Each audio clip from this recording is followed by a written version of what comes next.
हनुमान के तत्व से अब पूरे शरीर में मैं संव्याप्त हो गया, घुल गया, आत्मसात कर लिया, एक रस, एक तार हो गया, विलय हो गया।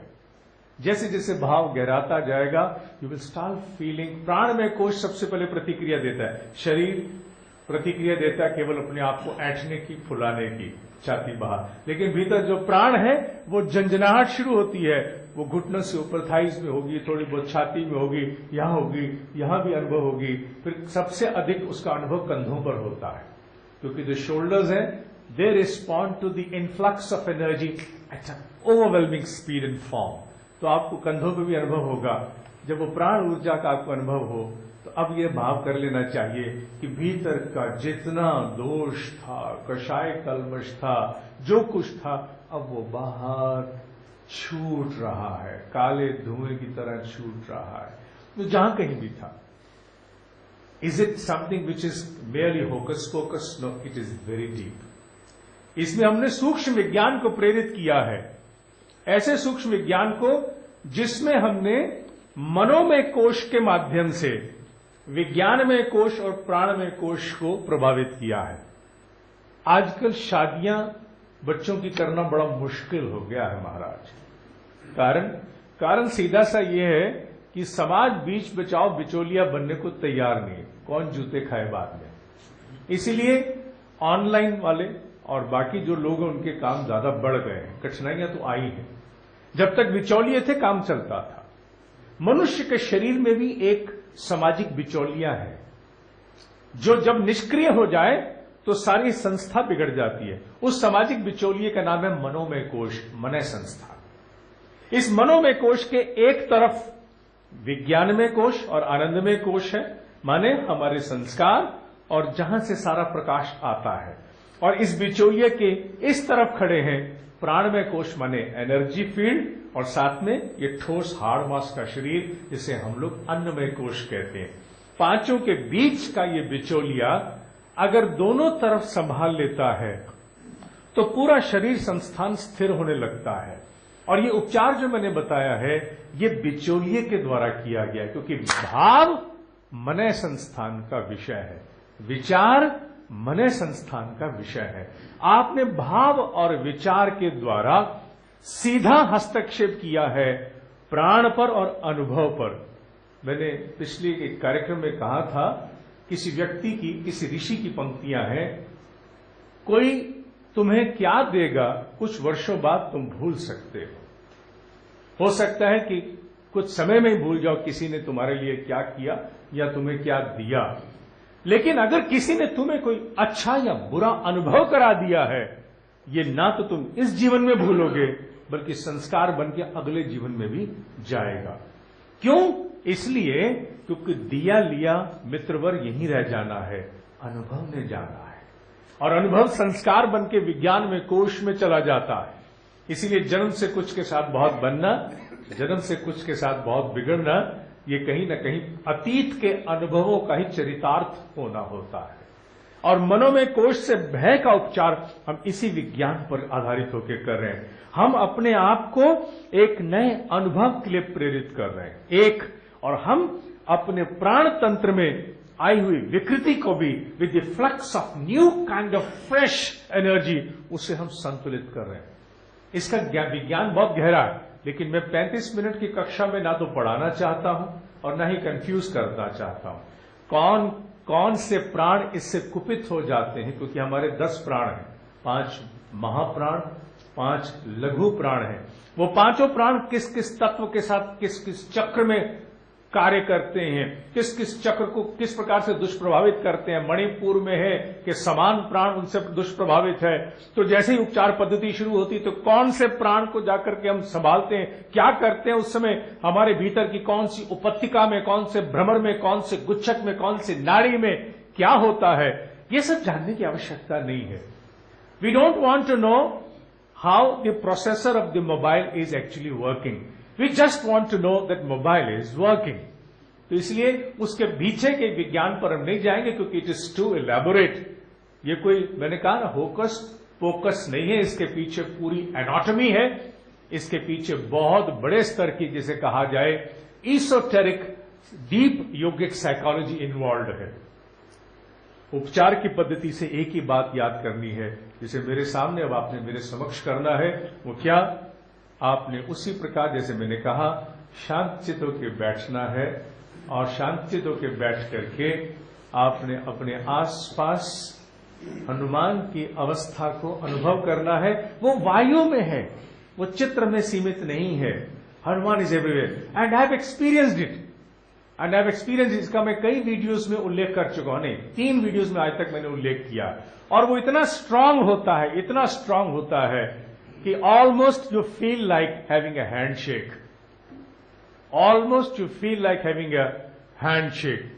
और जब आप बाहर आते हो तो फिर भय आपको प्रभावित नहीं करता।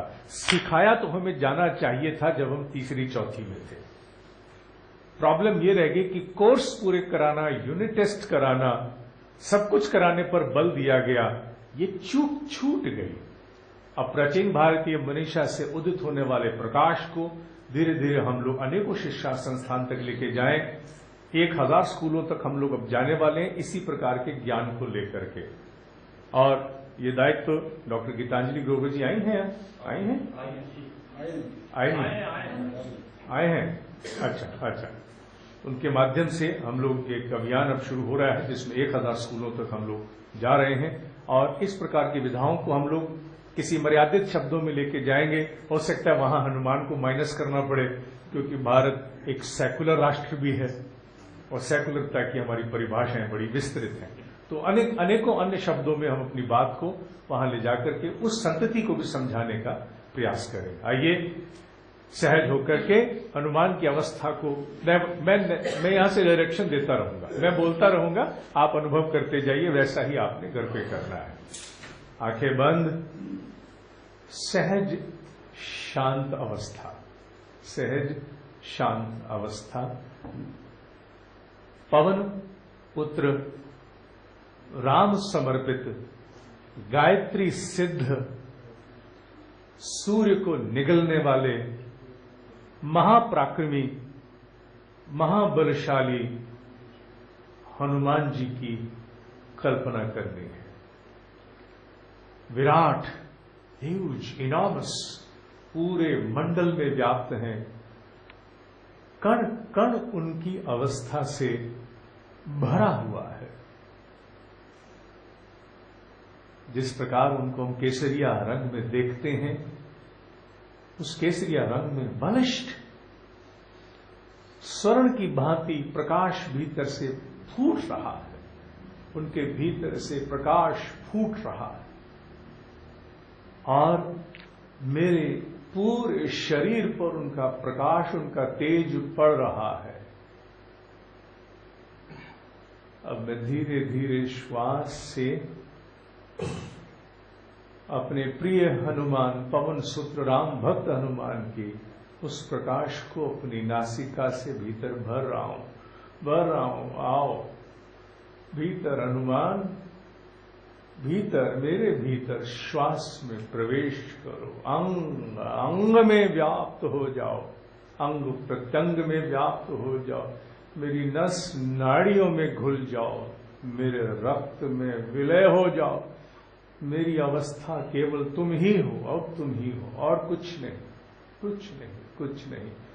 मैं हनुमानमयी हो गया, हनुमानमयी हो गया। बल, साहस, पराक्रम, समर्पण, शक्ति।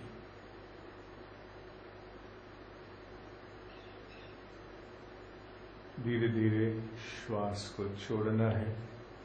भाव, भीतर की सारी कमजोरियां शरीर की, मन की, ऊर्जा की बाहर छूट गई, छूट गई, छूट गई।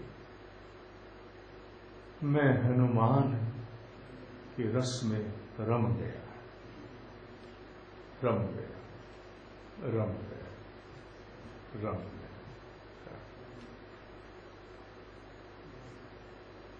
That's it. बाहर आइए।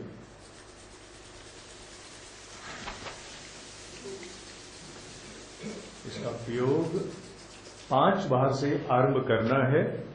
11 बार से अधिक करने की आवश्यकता नहीं है। और 5 बार से आरंभ करके आप 11 बार तक करिए। उसके पश्चात आप जंगल में भी एकांत में होंगे तो आपको मार्ग देंगे सब लोग, आपको चिंता नहीं होगी। इसे कहते हैं क्या? इसे कहते हैं भवानी और Shankar. Tulsidas was not crazy.